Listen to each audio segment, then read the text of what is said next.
చెప్పండి, ఇబ్బంది ఏంటి? ఏం కాలే. ఎందుకు వచ్చారో చెప్పండి. నీకు తెలియదా ఏమైందో? అరే నాకెట్లా తెలుస్తుంది మీకేమైందో?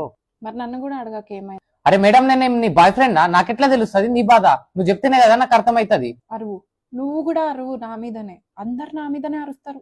సరే సరే, సారీ అరవను. చెప్పండి, ఏమైంది మీ ప్రాబ్లం చెప్పండి. నాతో మాట్లాడకపో. అరే మేడం, నా దగ్గర టైం లేదు, నేను వేరే పేషెంట్స్ ని కూడా చూడాలా. అంతేలే, నా కోసం ఎక్కడ టైం ఉంటది.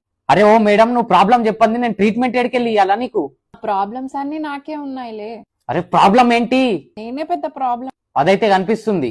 ఏమన్నావు? ఏం లేదు. ఏదో ఒక రోజు చనిపోతాలే, ఆ రోజు నా వాల్యూ తెలుస్తుంది. అరే ఓ, ఏమన్నా పాగాలు ఉన్నావా ఏంది?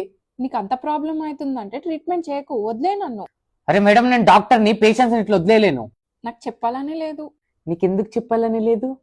ఎందుకంటే నువ్వు వేరే పేషెంట్స్ ని కూడా చూస్తావు. డాక్టర్ని నేను చూడకుంటే ఇంకెవరు చూస్తారు వాళ్ళని? చూసావా చూసావా, మళ్ళీ అరుస్తున్నావు. అరే సరే సరే, ఇంకే పేషెంట్ ని చూడ నేను. పక్కానా?